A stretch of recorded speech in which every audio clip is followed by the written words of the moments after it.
പിതാവിൻ്റെയും പുത്രൻ്റെയും പരിശുദ്ധാത്മാവിൻ്റെയും നാമത്തിൽ ആമേൻ.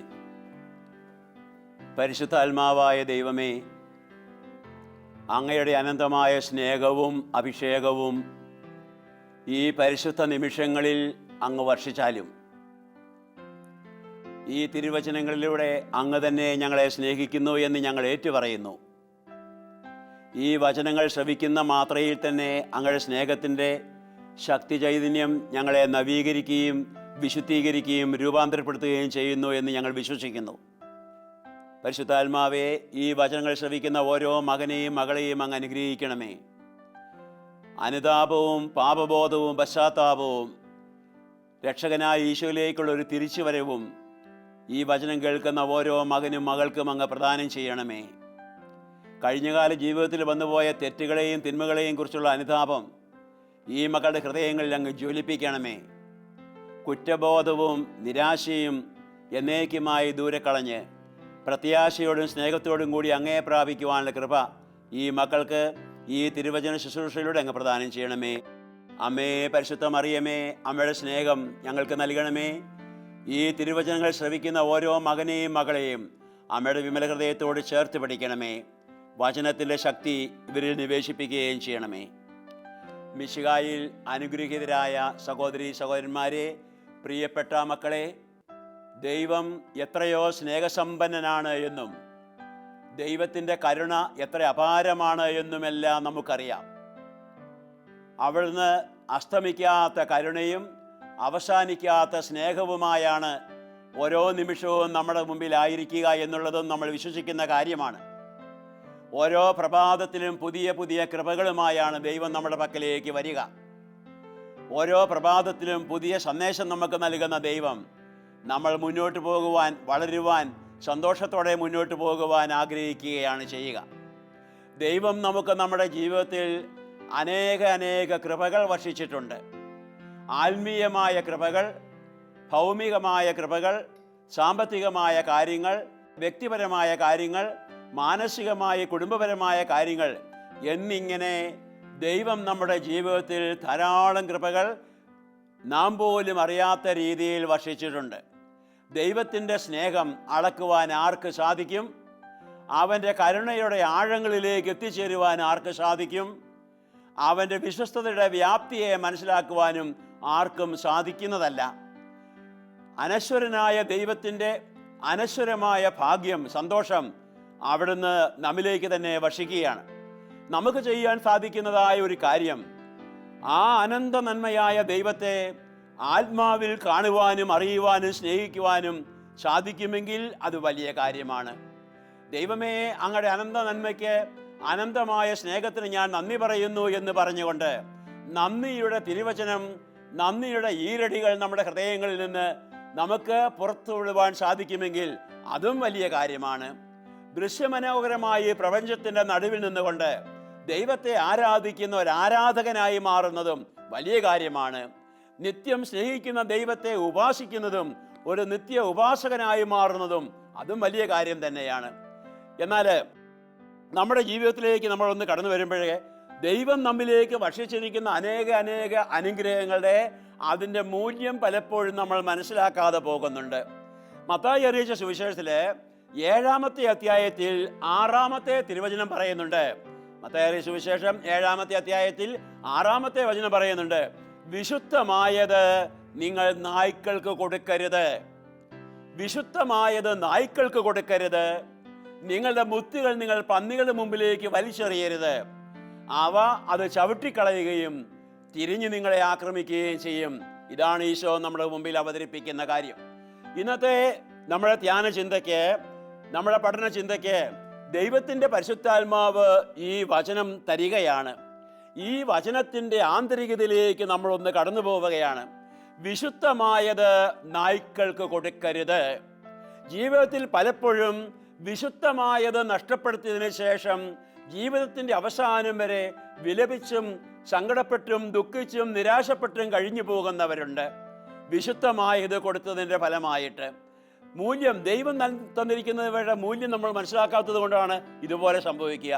ദൈവം നമുക്ക് തന്നിരിക്കുന്ന ഏറ്റവും വലിയ അനുഗ്രഹം എന്ന് പറയുന്നത് നമ്മുടെ ഓരോരുത്തരുടെയും വ്യക്തിത്വമാണ്. വ്യക്തിത്വം നമ്മുടെ വ്യക്തിത്വം എന്ന് പറയുന്നത് ദൈവത്തിൻ്റെ അനുഗ്രഹമാണ്. നമ്മുടെ ജീവിതം ദൈവത്തിൻ്റെ വലിയൊരു നിധിയാണ്, ഒരനുഗ്രഹമാണ്, വിശുദ്ധമായതാണ്. ദൈവം നമ്മെ തൻ്റെ തന്നെ ഛായയിൽ സൃഷ്ടിച്ച്, തൻ്റെ തന്നെ സൗന്ദര്യം നമ്മിൽ നിവേശിപ്പിച്ച്, തൻ്റെ തന്നെ ജീവൻ നമ്മിൽ നിവേശിപ്പിച്ച് നമ്മളെ വളർത്തിയെങ്കിൽ, കൊണ്ട് സൃഷ്ടിച്ചുവെങ്കിൽ അത് അമൂല്യമായ സംഗതിയാണ്.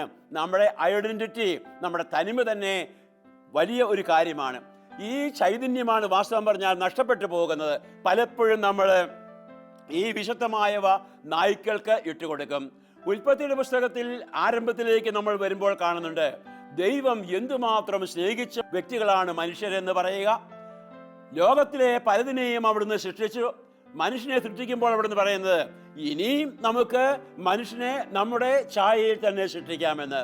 അതെ, മനുഷ്യനെ സൃഷ്ടിക്കുന്നത് നമ്മുടെ തന്നെ ഛായയിലായിരിക്കണമെന്ന്, ദൈവത്തിൻ്റെ തന്നെ ഛായയിലായിരിക്കണം എന്നുള്ളത് വലിയൊരു നിർബന്ധമായിരുന്നു, ദൈവത്തിന് നിർബന്ധമായിരുന്നു. അങ്ങനെ തന്നെയാണ് മനുഷ്യനെ ദൈവം സൃഷ്ടിക്കുന്നത്. നമുക്കറിയാമല്ലോ, ഉൽപ്പത്തിയുടെ പുസ്തകത്തിലെ 1, 2, 3 അധ്യായങ്ങളിലേക്ക് ഇങ്ങോട്ട് കടന്നു വരുമ്പോഴേ ദൈവത്തിൻ്റെ ആ സ്നേഹത്തിൻ്റെ ചൈതന്യം മുഴുവനും മനുഷ്യനിലുണ്ട്. അതുകൊണ്ടാണ് ദൈവം മനുഷ്യനോടുകൂടി ആയിരിക്കുവാൻ ആഗ്രഹിച്ചു. പലപ്പോഴും പർദീസായിലേക്ക്, ഏദേൻ തോട്ടത്തിലേക്ക് അവിടുന്ന് കടന്നു വരുമായിരുന്നു മനുഷ്യരോടുകൂടി ആയിരിക്കുവാൻ വേണ്ടി, അവരോടുകൂടി ആയിരിക്കുവാനും അവരോടുകൂടി ഉലാത്തുവാനും വേണ്ടി ആഗ്രഹിച്ചു. ഇങ്ങനെ ദൈവത്തിൻ്റെ ദൈവികതയിൽ ജീവിച്ചതായ മനുഷ്യന്, ഇങ്ങനെ ദൈവത്തിൻ്റെ ചൈതന്യത്തിൽ ജീവിച്ച മനുഷ്യൻ, ദൈവത്തിൻ്റെ മഹത്വമായിരുന്നു അവൻ്റെ സൗന്ദര്യം എന്ന് പറയുക, ദൈവത്തിൻ്റെ പരിശുദ്ധിയായിരുന്നു അവൻ്റെ പ്രകാശം എന്ന് പറയുന്നത്. ദൈവത്തിൻ്റെ ആ ചൈതന്യം കൊണ്ട് നിറഞ്ഞ മനുഷ്യൻ, അവൻ്റെ സന്തോഷം അതിൻ്റെ പാരമ്യതയിലെത്തി. പൊന്നുമക്കളെ, വിശുദ്ധമായവയെ കൊള്ളയടിക്കുവാൻ ആളുകളുണ്ട്. അതുകൊണ്ടല്ലേ വിലാപത്തിൻ്റെ പുസ്തകത്തിൽ 9-ാമത്തെ അധ്യായത്തിൽ പറയുന്നുണ്ട്, നിന്റെ അശുദ്ധിയുടെ കറ നിന്റെ വസ്ത്രത്തിൽ തന്നെയുണ്ട്, ശത്രു നിന്റെ വിശുദ്ധ വസ്തുക്കളെ കൊള്ളയടിച്ചു കഴിഞ്ഞിരിക്കുന്നു എന്ന് പറയാണ്. ശത്രുക്കൾ കൊള്ളയടിച്ചു നമ്മുടെ വസ്തുക്കളെ. ഇത് ഉൽപ്പത്തിയുടെ ആരംഭം മുതൽ തന്നെ ഉള്ള സംഗതിയാണ്. ആദ്യ മനുഷ്യൻ സന്തോഷത്തിന്റെ സമൃദ്ധിയിലായിരിക്കുമ്പോഴാണ് സാത്താൻ മാലാഖമാര്, വീണുപോയ മാലാഖമാരാണല്ലോ സാത്താൻ. വീഴുന്നതിന് മുമ്പ് അവർക്കുണ്ടായിരുന്ന സൗഭാഗ്യം, വീഴുന്നതിന് മുമ്പ് അവർക്കുണ്ടായിരുന്ന ദൈവിക സൗന്ദര്യം, ദൈവത്തിന്റെ മഹത്വം, ഇന്ന് ഈ മനുഷ്യൻ മണ്ണുകൊണ്ട് മനഞ്ഞെടുത്തവൻ അനുഭവിക്കുന്നത് കണ്ടിട്ട് അസൂയ പൂണ്ട സാത്താൻ ഇവനെ, മനുഷ്യനെ വഞ്ചിക്കുന്നത് നമ്മൾ കാണുകയാണ്.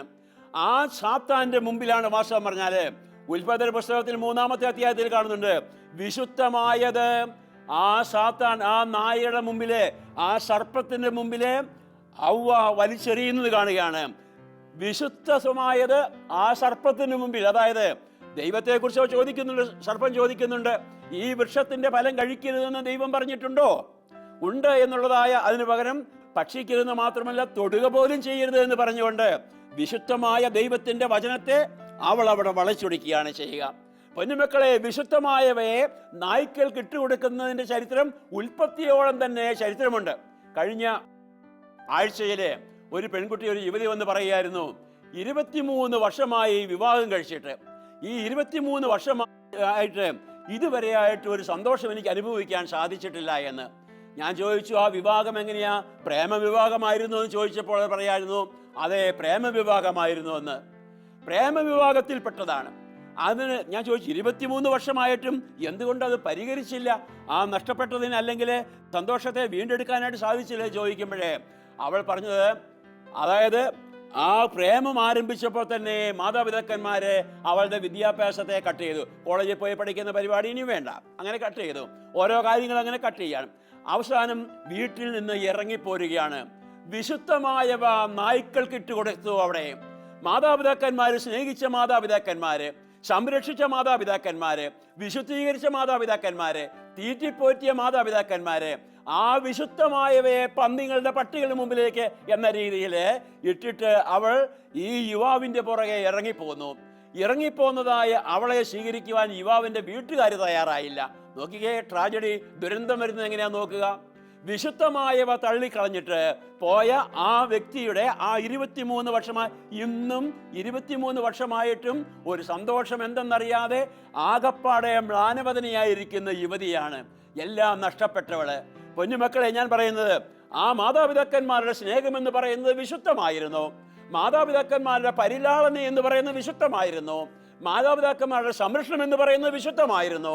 മാതാപിതാക്കന്മാർ നൽകി കൊടുത്ത നിർദ്ദേശങ്ങൾ ഏറ്റവും ശ്രേഷ്ഠമായിരുന്നു. ആ വിശുദ്ധമായവയെ അവൾ നായ്ക്കൾക്ക് വിട്ടുകൊടുത്തിട്ട് ഇറങ്ങിപ്പോന്നപ്പോഴേ, ഇതാണ് ദൈവത്തിന്റെ വചനം, വിശുദ്ധമായവ നായ്ക്കൾക്ക് വിട്ടുകൊടുക്കരുത് എന്ന്. ആ യുവതി ഇന്നും ദുഃഖിക്കുകയാണ്. 23 വർഷം കഴിഞ്ഞിട്ടും 2 മക്കളുമുണ്ട്, ഭർത്താവുമുണ്ട്. ആ ഭർത്താവിൻ്റെ മുമ്പിലിരുന്ന് പറയുന്ന വാക്കാണ്, ഇത് എനിക്ക് പല പ്രാവശ്യം മരിക്കണമെന്ന് തോന്നി എന്നെല്ലാം പറയുന്നത് ഈ ഭർത്താവിൻ്റെ മുമ്പിൽ വെച്ച് തന്നെ പറയുകയാണ്. അപ്പോഴേ അത് എൻ്റെ മനസ്സിൽ സ്പർശിക്കുകയായിരുന്നു, വിശുദ്ധമായവ തള്ളിക്കളഞ്ഞതുകൊണ്ട്. ഇനി അതുപോലെ തന്നെ ഈ വിശുദ്ധമായവ ഇങ്ങനെ നഷ്ടപ്പെടുത്തി കഴിഞ്ഞപ്പോഴത്തേന് പള്ളി ഇടപെട്ടു. ഇവിടെ പറയാണ്, വികാരിച്ചൻ അറിഞ്ഞു, കാര്യം അറിഞ്ഞു, വികാരിച്ചൻ വീട്ടിൽ വന്ന് പറഞ്ഞു, പിന്നെ ഈ തിന്മയിൽ നിന്ന് വിട്ടുമാറിക്കാൻ ശരിയാകുന്നതെന്നല്ല എന്ന് പറഞ്ഞു. പ്രേമവിവാഹം എപ്പോഴും നാശത്തിലേക്ക് തന്നെയാണ് പോകുന്നത്. അതുകൊണ്ട് പിന്തിരിഞ്ഞു പോരാൻ പറഞ്ഞപ്പോഴത്തേന് അതിനെയും തള്ളിക്കളഞ്ഞു. ആ വിശുദ്ധമായവയും തള്ളിക്കളയുകയാണ് ചെയ്യുക. ആരെല്ലാം എന്തെല്ലാം പറഞ്ഞു അതെല്ലാം. ഇവനുമായിട്ട് വിവാഹത്തിന് മുമ്പ് തന്നെ ശാരീരികമായി ബന്ധപ്പെട്ടു, അതും വിശുദ്ധമായവയാണ്. ആ വിശുദ്ധമായവയെ അവൾ തള്ളിക്കളഞ്ഞു, നശിപ്പിച്ചു കളഞ്ഞു. അങ്ങനെ നശിപ്പിച്ചു കളഞ്ഞിട്ട് അവളുടെ ജീവിതം മുഴുവനും ആകപ്പാടെ തകർന്നു പോയ ഒരു ജീവിതം, സന്തോഷമോ ആനന്ദമോ ഇല്ലാത്ത ജീവിതം. ഉൽപ്പത്തിയുടെ ആരംഭത്തിൽ തുടങ്ങിയതായ ആ പരിപാടി അത് ഇന്നും ഇപ്പോഴും തുടർന്നുകൊണ്ടിരിക്കുകയാണ്. ഈശോ തർപ്പിച്ച് പറയുന്നു, വിശുദ്ധമായത് നായ്ക്കൾക്ക് കൊടുക്കരുതേ എന്ന് പറയുകയാണ്. പൊന്നുമക്കളെ, നമുക്ക് വചനത്തിലേക്ക് തന്നെ കടന്നു വരാം. നമ്മുടെ ജീവിതത്തിൽ ഇതുപോലെ തന്നെയല്ലേ, വിശുദ്ധമായത് പലതും നമുക്കുണ്ട്. നമ്മുടെ വിശ്വാസം വിശുദ്ധമായ ഒന്നാണ്, ദൈവത്തിൻ്റെ ദാനമാണ്, ദൈവത്തിൻ്റെ വലിയൊരു ദാനമാണ്, ഒരു നിവേശിത പുണ്യമാണ് വിശ്വാസം എന്ന് പറയുന്നത്. ഈ വിശ്വാസത്തെ നമ്മൾ നശിപ്പിച്ച് കളയാറുണ്ട്. മറ്റു കൂട്ടുകാരുടെ കൂട്ടിനു വേണ്ടി വിശ്വാസത്തെ ഉപേക്ഷിക്കാൻ തയ്യാറായവരെ. വിശ്വാസത്തെ കൂട്ടുകാരന്മാരോടുകൂടി ഞാൻ അന്യക്ഷേത്രത്തിൽ പോയി എന്ന്, കൂട്ടുകാരന്മാരോടുകൂടി ഞാൻ മന്ത്രവാദികളുടെ അടുക്കൽ പോയി എന്ന്, കൂട്ടുകാരന്മാരോടുകൂടി ഞാൻ മന്ത്രവാദത്തിൽ പങ്കെടുത്തു എന്ന്, അതെ, കൂട്ടുകാർക്ക് വേണ്ടി വിശുദ്ധമായവയെ നശിപ്പിച്ച് കളയുന്നവരെ, നമ്മുടെ വിശുദ്ധ വസ്തുക്കൾ, അതായത് നമ്മുടെ ശത്രുവിന്റെ വസ്തുക്കളെ, വിശുദ്ധമായവയെ, അമൂല്യ നിധികളെ കൊള്ളയടിച്ചു എന്ന് പറഞ്ഞിട്ടുള്ളത് തീർച്ചയായിട്ടും ഇന്നും അനർത്ഥമായി കൊണ്ടിരിക്കുകയാണ്. വിശ്വാസം വിശുദ്ധമായ സംഗതിയാണ്. ധാർമ്മിക മൂല്യങ്ങൾ, എനിക്കൊരു ധാർമ്മികതയുണ്ട്, എനിക്കൊരു ശരീരത്തെ ദൈവം തന്നിരിക്കുന്നുണ്ട്, ഈ ശരീരത്തിനൊരു പരിശുദ്ധിയുണ്ട്, ഈ ശരീരത്തിനൊരു സൗന്ദര്യമുണ്ട്, ഈ ശരീരത്തിനൊരു ഒരു ആകർഷണീയതയുണ്ട്. ഇതെല്ലാം നഷ്ടപ്പെടുത്തി കളയുന്നു ഒരുവന്റെ പ്രേമത്തിന്റെ ഫലമായിട്ട് തന്നെ. പൊന്നുമക്കളെ, ഇവിടെ ഈശോയുടെ ഈ വചനം, വിശുദ്ധമായവ നിങ്ങൾ നായ്ക്കൾക്ക് കൊടുക്കരുതേ എന്നുള്ള കാര്യം, ഇന്ന് എന്തുമാത്രം തിന്മകളാണെന്നറിയാമോ? മാധ്യമങ്ങളിൽ കൂടി തന്നെ നമുക്ക് കടന്നു വരുന്നത്, നമ്മുടെ മൊബൈലിലും അതുപോലെ തന്നെ നെറ്റിൽ കൂടി എല്ലാം കയറി വരുന്ന ആ തിന്മകൾക്ക് വേണ്ടിയുള്ളൊരു ആവേശം സകലിലേക്കും ഇങ്ങനെ കടന്നു വന്നുകൊണ്ടിരിക്കുകയാണ് ചെയ്യുക. ഇവിടെയാണ് ഈ വിശുദ്ധ വചനത്തിന്റെ പ്രസക്തി. വിശുദ്ധമായവ നായ്ക്കൾക്ക് കൊടുക്കരുതേ. നിന്റെ ഹൃദയം വിശുദ്ധമായ ഒന്നാണ്. ഈ ഹൃദയം എന്ന് പറയുന്നത് ദൈവത്തിന്റെ ആലയമാണ്. ഈ ഹൃദയം എന്ന് പറയുന്നത് പരിശുദ്ധാത്മാവിന്റെ ഇരിപ്പിടമാണ്. ഈ ഹൃദയത്തിൽ ദൈവം നിവസിക്കുന്നുണ്ട്. ഹൃദയത്തിൽ മനസാക്ഷിയിൽ ഇരുന്നുകൊണ്ട് ദൈവം എന്നോട് സംഭാഷിക്കുന്നുണ്ട്. ഈ മനസാക്ഷിയെ, ഈ ഹൃദയത്തെ ഞാൻ നശിപ്പിച്ചു കളഞ്ഞാൽ, ദൈവത്തിന് കൊടുക്കേണ്ട സ്നേഹം ഈ അശുദ്ധിക്ക് ഞാൻ കൊടുത്താൽ, ദൈവത്തിന് കൊടുക്കേണ്ട സ്നേഹം ഈ ഭൗമിക വ്യക്തികൾക്ക് ഞാൻ കൊടുത്താൽ, എൻ്റെ ഹൃദയം വിഭജിക്കപ്പെടാൻ പാടില്ല. വിഭജിക്കപ്പെട്ട ഹൃദയത്തെ ദൈവത്തിന് വേണ്ടെന്നേ, ദൈവം അതിനെ സ്വീകരിക്കില്ല.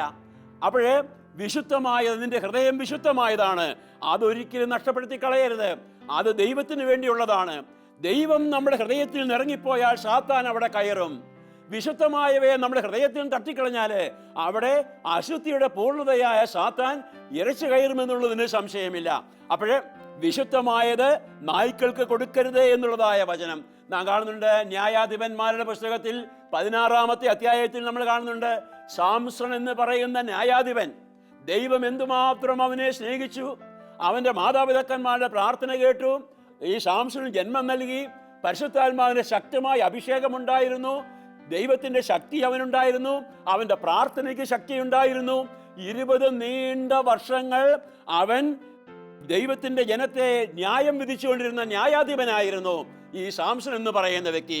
എന്നാൽ അവൻ വിശുദ്ധമായത് നായ്ക്കൾക്ക് കൊടുക്കരുതെന്നുള്ളതായ ഒരു വചനം, ഈശോ പറഞ്ഞതായ വചനത്തിന്റെ ആ ചൈതന്യം അവൻ നഷ്ടപ്പെടുന്നു കാണുന്നുണ്ട്.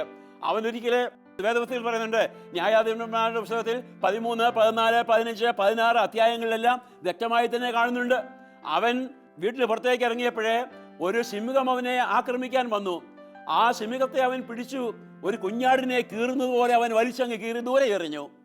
അവൻ കണ്ടു, അവൻ്റെ ശത്രുക്കൾ അവനെ പതിയിരിക്കുന്നത് കണ്ടു. ചത്ത ഒരു കഴുതയുടെ താടിയിൽ എടുത്തിട്ട് 1000 പേരെ അവൻ കൊന്നുകളഞ്ഞു. കൊന്നുകളഞ്ഞതിന് ശേഷം ദാഹിച്ച് വലഞ്ഞു വന്നവനായ അവൻ വലഞ്ഞ് അവിടെ ഇരുന്നു കൊണ്ട് പറയാണ്, എൻ്റെ ദൈവമേ, നിന്റെ നാമത്തെ പ്രതി കഴുതയുടെ താടിയിൽ കൊണ്ട് ഞാൻ 1000 പേരെ കൊന്നവനാണ്. ഇപ്പോൾ ഞാൻ ഇവിടെ ദാഹിച്ച് നശിക്കണമോ മരിക്കണമോ, എൻ്റെ ശത്രുക്കളുടെ മുമ്പിൽ ഞാൻ നശിക്കണമോ എന്ന് ചോദിക്കുമ്പോഴേ ദൈവം പെട്ടെന്ന് അവൻ ഒരു സ്ഥലത്ത് ആവശ്യം പോലെ വെള്ളം കൊടുക്കുകയാണ് ചെയ്യുക. ഒരു ഉറവക്കണ്ണി അവിടെ കാണുന്നുണ്ട്. ആവോളം വെള്ളം കുടിച്ച് ശക്തി പ്രാപിച്ചവൻ, അതെ, ദൈവത്തിൻ്റെ വിശുദ്ധ വസ്തുക്കൾ, അതായത് ദൈവത്തിൻ്റെ അമൂല്യ വസ്തുക്കൾ അവനുണ്ടായിരുന്നു. ഈ അമൂല്യ നിധികള്, ഈ വസ്തുക്കളെല്ലാം കൊണ്ടാണ് വാസ്തവം പറഞ്ഞാൽ അവൻ മുന്നോട്ട് വരുന്നുണ്ട്. മുന്നോട്ട് വന്നിട്ട് നാം കാണുന്നുണ്ട്, 15-ാമത്തെ അധ്യായത്തിൽ നാം കാണുന്നുണ്ട്, അവൻ വേശ്യകളോടുകൂടി ചെലവഴിക്കാൻ തുടങ്ങി. അങ്ങനെ വേശ്യകളുമായിട്ട് ബന്ധപ്പെടാൻ തുടങ്ങിയപ്പോഴത്തേന് അവൻ്റെ ശക്തിക്ക് ക്ഷതം ഭവിക്കുകയാണ്. 16-ാമത്തെ അധ്യായത്തിലേക്ക് വരുമ്പോൾ, ന്യായാധിപന്മാര് 16-ാമത്തെ അധ്യായത്തിലേക്ക് വരുമ്പോഴേ ദലീലി എന്ന് പറയുന്ന ഒരു വേശ്യയെ അവൻ പ്രണയിച്ചു. അവളുമായിട്ട് അടുക്കാൻ തുടങ്ങി. അപ്പോഴവളെ ശത്രുക്കൾ കരുവാക്കി പറഞ്ഞു, ഇവന്റെ ശക്തിയുടെ രഹസ്യങ്ങൾ ഒന്ന് മനസ്സിലാക്കി തരണം. ശക്തിയുടെ രഹസ്യങ്ങൾ 1, 2, 3 പ്രാവശ്യം ഈ വേശ്യ ദലീലി ഇവനെ നയനത്തിലൂടെ ഈ കാര്യങ്ങൾ അറിയാൻ വേണ്ടി ചോദിച്ചു. 1, 2, 3 പ്രാവശ്യം എല്ലാം കഴിഞ്ഞപ്പോഴും ഇവൾ പരാജയപ്പെട്ടു. അവസാനം ഇവൾ തന്ത്രം പ്രയോഗിക്കുകയാണ്, നിനക്കെന്നോടൊരു സ്നേഹമില്ല എന്നെല്ലാം പറഞ്ഞ് അവനെ മടിയിൽ കിടത്തി. ഇതാ പറയാം, വചനം പറയുന്നുണ്ട്, അവനെ മടിയിൽ കിടത്തി. വിശുദ്ധ വസ്തു നായ്ക്കൾക്ക് കൊടുക്കരുത്. നമ്മുടെ വ്യക്തിത്വം ഇങ്ങനെയുള്ളവരുടെ മടിയിൽ കിടക്കുവാനുള്ളതല്ല. നമ്മുടെ ആത്മാവ് നശിപ്പിച്ച് കളയാനുള്ളതല്ല. നമ്മുടെ വ്യക്തിത്വം നശിപ്പിച്ച് കളയാനുള്ളതല്ല. സാംസൺ അവളുടെ മടിയിൽ കിടത്തി. ആ മടിയിൽ അവളുടെ കൂട്ടത്തിൽ കിടന്നുകൊണ്ട് സാംസൺ പറഞ്ഞു, എന്താണ് രഹസ്യമെന്ന്. താൻ നാശീർവ്രതക്കാരനാണ് എന്ന്. ദൈവത്തിന്റെ ദൈവിക സ്വത്ത്, ദൈവത്തിന്റെ ദൈവിക ശക്തി, ദൈവത്തിന്റെ ദൈവിക ചൈതന്യം നായ്ക്കൾക്ക് അവൻ എറിഞ്ഞു കൊടുക്കുകയാണ്. താൻ നാശീർവ്രതക്കാരനാണ് എന്നും തനിക്ക് തൻ്റെ ഈ മുടികൾ ക്ഷൗരം ചെയ്യാൻ സാധ്യമല്ല എന്നും, ക്ഷൗരം ചെയ്താൽ എൻ്റെ ശക്തി കെട്ടുപോകുന്നു എന്നെല്ലാം പറഞ്ഞ് ദൈവത്തിന്റെ നിഗൂഢമായ രഹസ്യത്തെ ഈ പന്നികളുടെ മുമ്പിലേക്ക് വലിച്ചെറിഞ്ഞു. അതാണ് പറ്റിപ്പോയത്. നിങ്ങൾ നിങ്ങളുടെ മുത്തുകൾ പന്നികളുടെ മുമ്പിലേക്ക് വലിച്ചെറിയരുത്. വലിച്ചെറിഞ്ഞാല് അവയത് ചവിട്ടിക്കളയും. വീണ്ടും പറയുന്ന ഈശോ പറയാണ്, അത് തിരിഞ്ഞ് നിങ്ങളെ ആക്രമിക്കും എന്ന്. ഈ വചനം അതുപോലെ തന്നെ അവിടെ അനർത്ഥമായി തീരുകയാണ്. ദലീലി എന്ന് പറയുന്ന വേശ്യയുടെ മടിയിൽ കിടന്നുകൊണ്ട് അവന്റെ ദൈവിക രഹസ്യങ്ങൾ വെളിപ്പെടുത്തി കൊടുത്തു. അവന്റെ ദൈവിക രഹസ്യങ്ങൾ അനാവരണം ചെയ്തു. ഒരു വേശ്യയുടെ മടിയിൽ കിടന്നുകൊണ്ട്.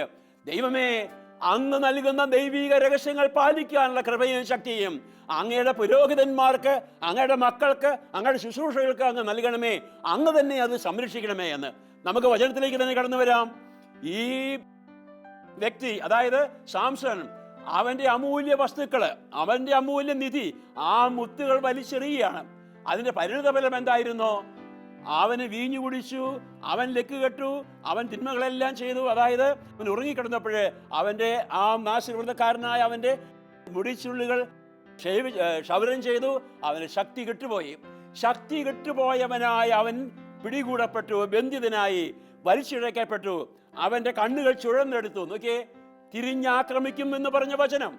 മുത്തുകൾ നിങ്ങൾ പന്നികളുടെ മുമ്പിലേക്ക് വലിച്ചെറിയരുത് എന്ന് പറഞ്ഞിട്ട് ആ പന്നികൾ അതിനെ ചവിട്ടിക്കളയുമെന്നും തിരിഞ്ഞാക്രമിക്കുമെന്ന് പറഞ്ഞത് തന്നെ ഇവനെ തിരിഞ്ഞങ്ങ് ആക്രമിക്കുകയാണ്. എന്നിട്ടോ പറയുന്നതാണ്, അവരെല്ലാവരും കൂടി രാജസദസ്സെല്ലാവരും ഒരുമിച്ച് കൂടി ഇരിക്കുമ്പോഴേ ആളുകളുടെ മധ്യത്തിലേക്ക് ഇവനെ കൊണ്ടുവന്ന ആളുകൾ പറയാണ്, ഞങ്ങളുടെ ദേവന്റെ ശത്രുവിനെ ഇതാ കിട്ടിയിരിക്കുന്നു എന്ന്.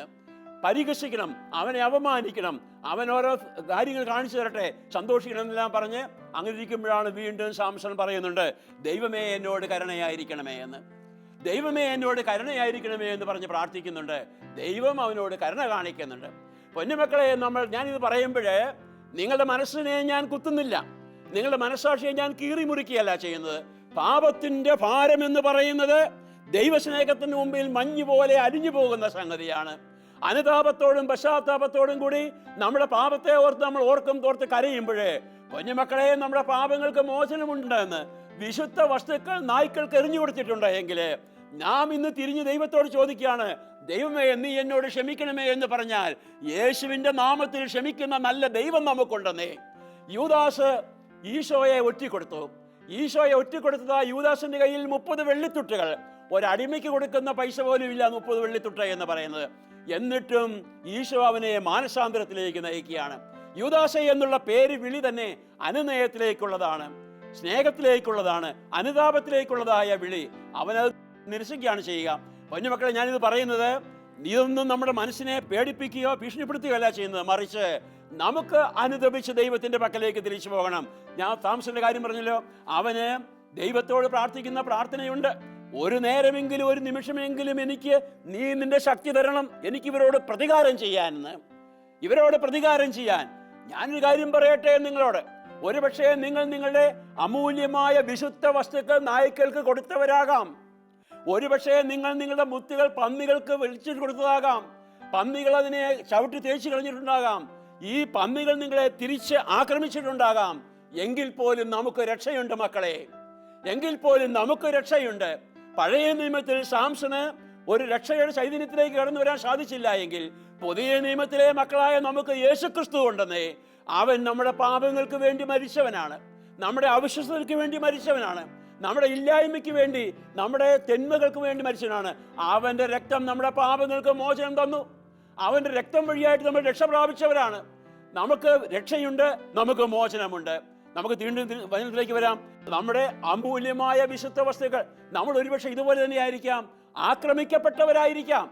ഞാൻ പറഞ്ഞില്ലേ, ഒരു കാര്യം പറഞ്ഞില്ലേ, 23 വർഷമായിട്ട് ഒരു സമാധാനമില്ലാതെ പ്രേമത്തിൽ കുടുങ്ങി അതിൻ്റെ ഫലമായി ആത്മാവും നഷ്ടപ്പെട്ട്, ശരീരവും നഷ്ടപ്പെട്ട്, മാതാപിതാക്കന്മാർ നഷ്ടപ്പെട്ട്, എല്ലാം നഷ്ടപ്പെട്ട് ഈ 23 വർഷത്തിൽ ഒരിക്കൽ പോലും ആ മാതാപിതാക്കന്മാർ, ഇപ്പോഴും ജീവിക്കുന്ന മാതാപിതാക്കന്മാരോ സഹോദരങ്ങളോ ആ മകളെ തങ്ങളുടെ വീട്ടിലേക്ക് ക്ഷണിച്ചിട്ടില്ല, വരാൻ അനുവദിച്ചിട്ടില്ല. ഇതൊക്കെയാണ് കാണുന്നത്. അപ്പൊ നോക്കുക, ദൈവം അങ്ങനെയല്ല, ഈശോ അങ്ങനെയല്ല. ഈശോ ചെയ്യുന്നത് അനുദപിക്കുന്ന പാപികളെ തൻ്റെ അരികിലേക്ക് വിളിക്കുന്നവനാണ്, അനുതാപികളെ തേടി തേടി പോകുന്നവനാണ്, അനുതാപത്തിന്റെ സ്വർഗരാജ്യം പ്രഘോഷിച്ചവനാണ്. മാനസാന്തരപ്പെടുവിൻ, ദൈവരാജ്യം ഇതാ സമീപിച്ചിരിക്കുന്നു എന്ന് പറഞ്ഞ ഈശോയാണ് നമുക്കുള്ളത്. ഈ യേശുവിൽ വിശ്വസിച്ചാൽ മതി നമുക്ക് തീർച്ചയായിട്ടും അനുഗ്രഹങ്ങൾ പ്രാപിക്കാനായിട്ട്.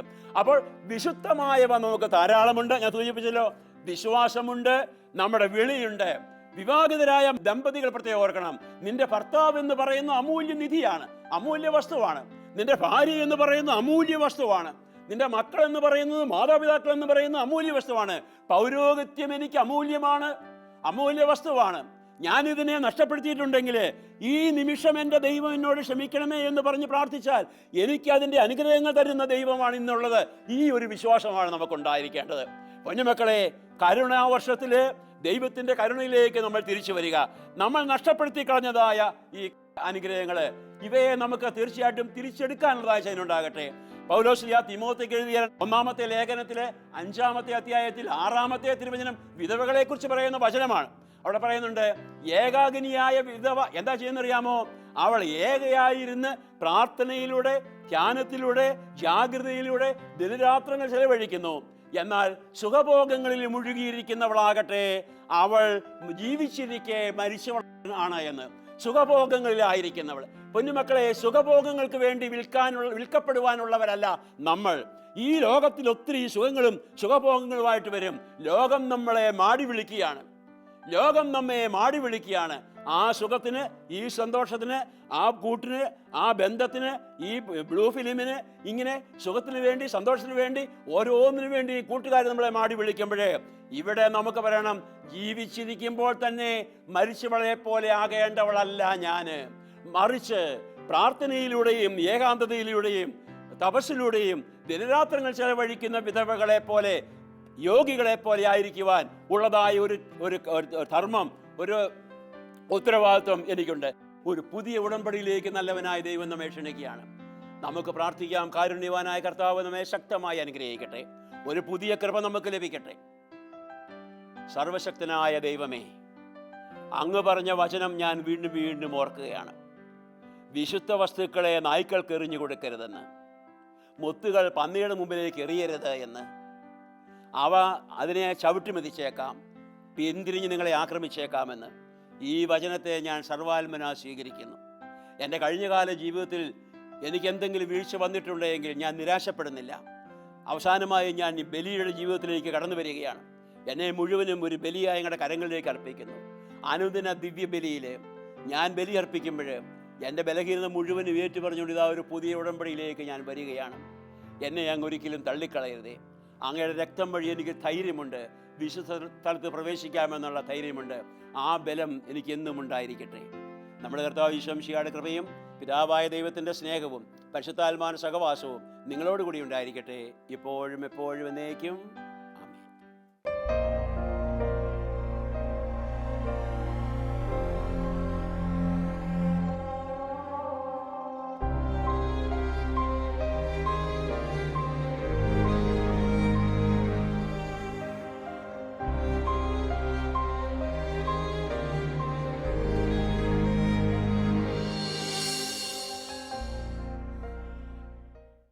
വിശദ വിവരങ്ങൾക്ക് director, divine vision, divine retreat centre, Muringoor, Chalakudy 680316, Kerala, south India. Telephone 0091 480 270 8098, 0091 480 270 2613, fax 0091 480 270 8097, email mail.divintv@gmail.com, website www.drcm.org.